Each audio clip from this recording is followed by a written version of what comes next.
Ja, hi Milan. Hi Fabi. Schön dich hier zu haben in unserem kleinen Studio, Live-Studio Yeah. at the amazing waterfalls. Yeah, great that you have me. Yeah. Yeah, I'm very happy. Do you enjoy nature in general, or? Yeah, absolutely. Can I ask you something? Yeah. Could you turn on this light? Yeah, I can turn it on. Comfortable.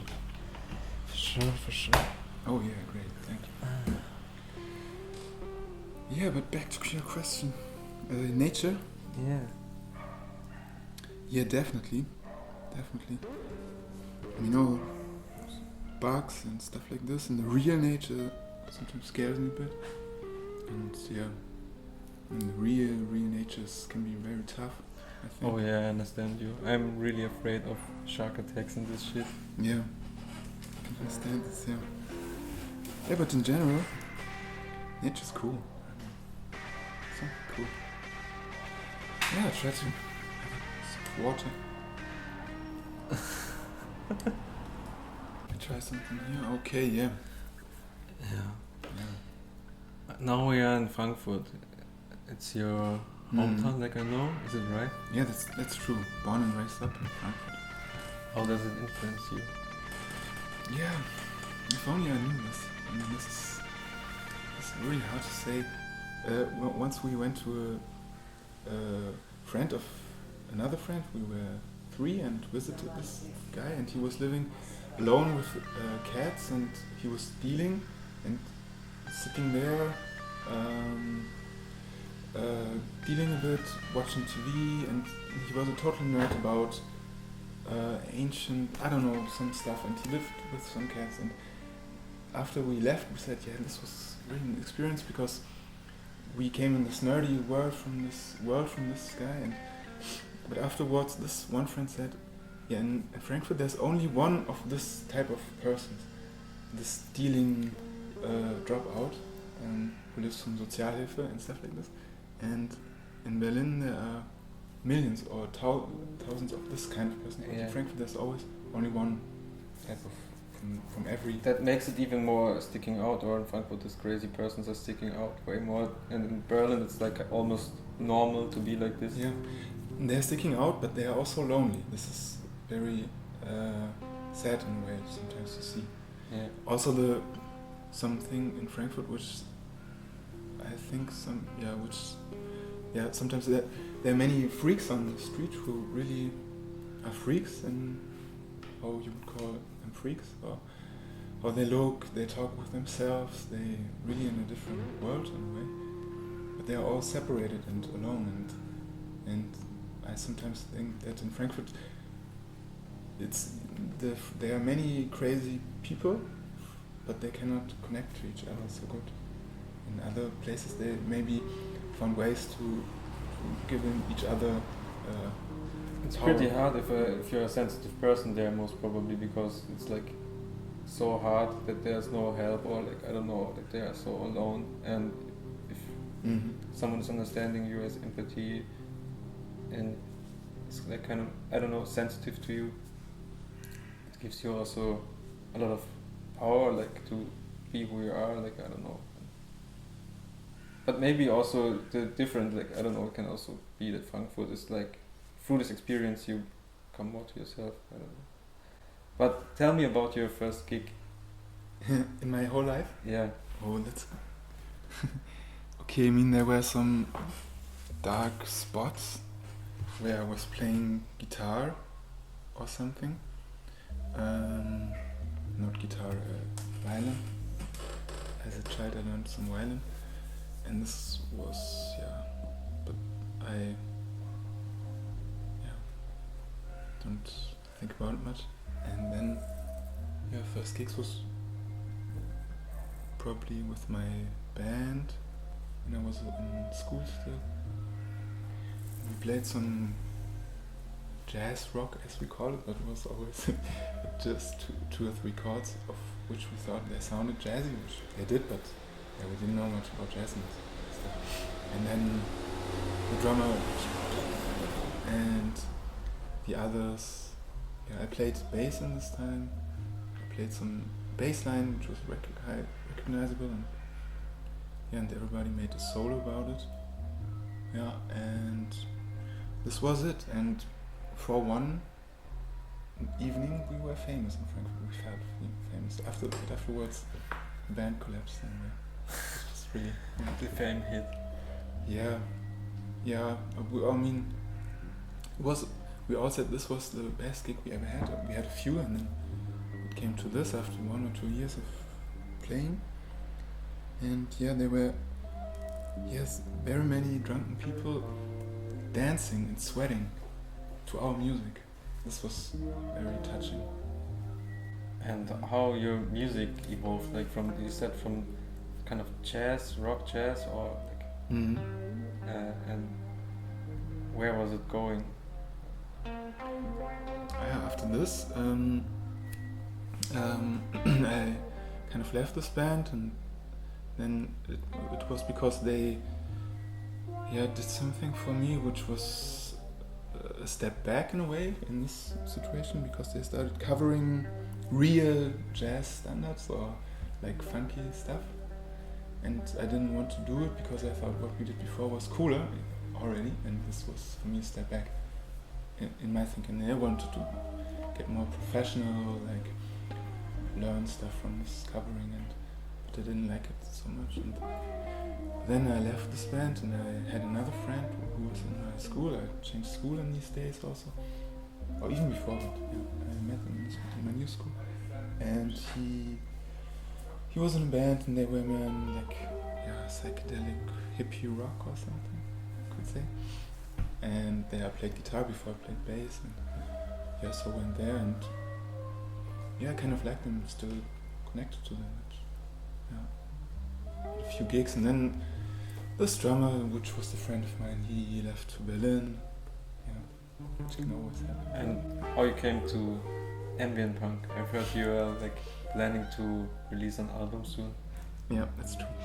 Ambient Punk, for me, as a word, because this album is really in a very early state, and this whole idea, for me it's more a word, a starting point at this moment.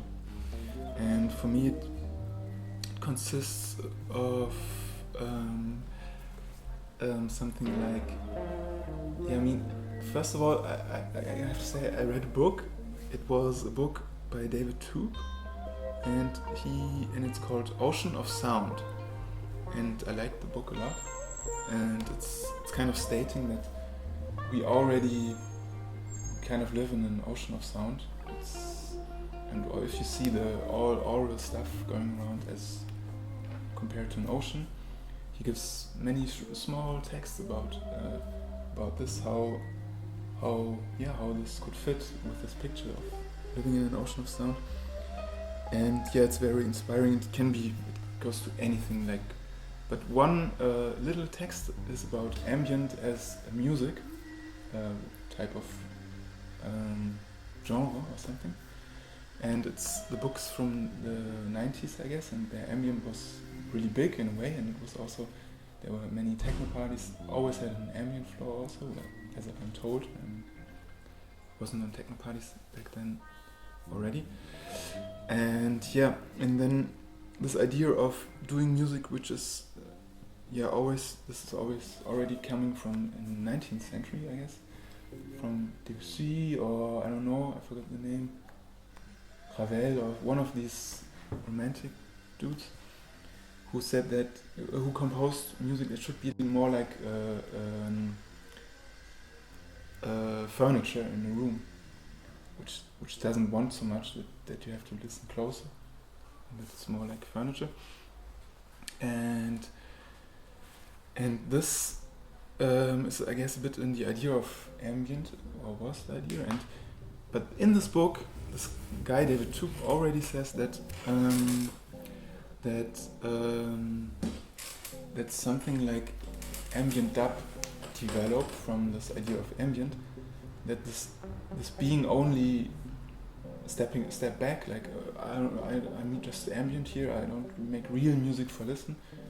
Can't stay in this state anymore, and it developed already to something like ambient dub, where then the beat comes back in, and yeah, and this was kind of an. It's like playing with expectations from persons a little bit, or like that they. I don't know if you think about ambient and then about punk, or like about this dub mixes. It's like it seems for the first moment uncombinable, but then you're getting more into this ambient things, like because normally ambient is like running, and you almost don't listen to it, and if there's something like this weird things coming like punk or dub, it's like triggering you to listen to it because it's like so unusual. In a way, maybe what kind of this moment where you hear something like you're in a waiting line on the phone and there's music, and then without thinking about it, you start humming with it or singing with it. This is also for me the idea of ambient punk, that you found something and occasionally start with the urge of playing something along with it, and that this you find a bed of music, like you suddenly feel, okay, wow, I'm on something that carries me. It doesn't ask me too much for something, but suddenly I feel, and it's very soft and pleasant sounds, and then even more you want to go crazy, like play guitar very rock style, and this is something which is then for me very yin and yang, like this. This one thing is very calming, like a warm bed, and it's so calming and so that you can explode on it. What you call your old projects also as ambient punk, or were they like different?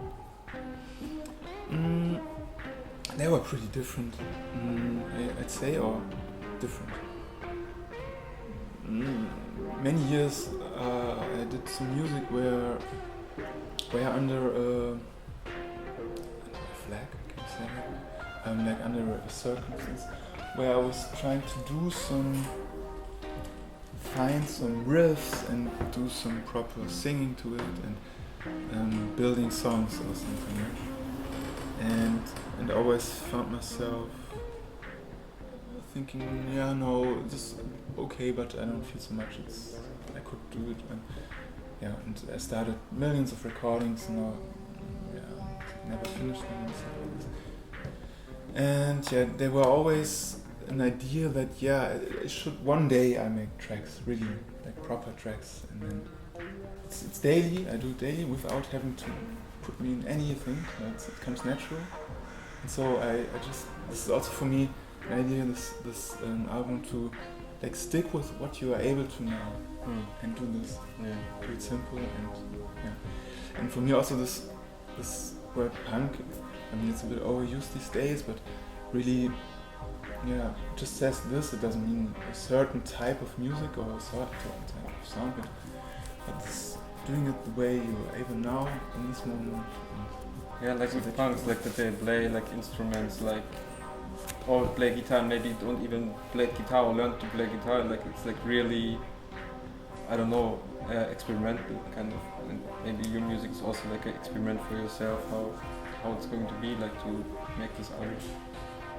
Yeah, absolutely. And for me, I'm also in an experimenting phase, just from this idea, from this word, inspiring. And I thought, and I played two notes and this and that, and I thought, no, okay, I don't feel it. I have to. And then I turned the guitar down, so it wasn't even hearable anymore. And then I really hit it hard and played a riff, and I really feel this, like this is what I feel here now. And then I noticed that this idea of being heard, or I imagine, because I was alone in a room, I wasn't heard by anyone, and this idea of being heard, that it's loud,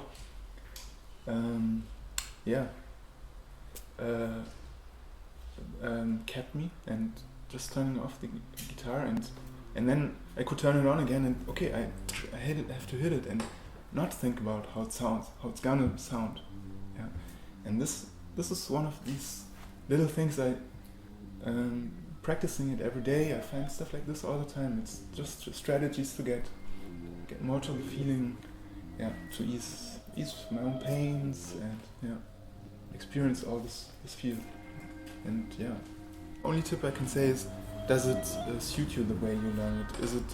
Is it right for you? And maybe if not, try another part, or even it doesn't need to be like, I couldn't never practice or something, because I don't know, it's independent, depends on the person.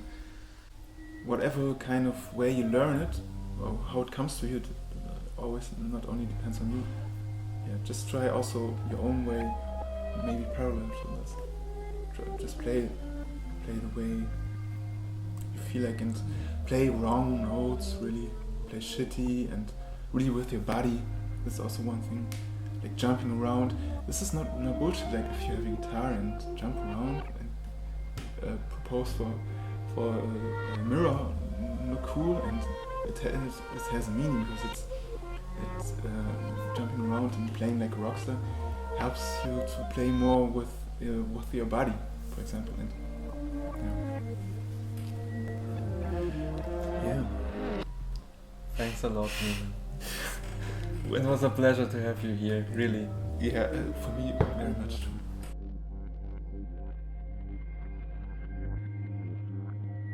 Noch einmal schnell die Sounds checkern.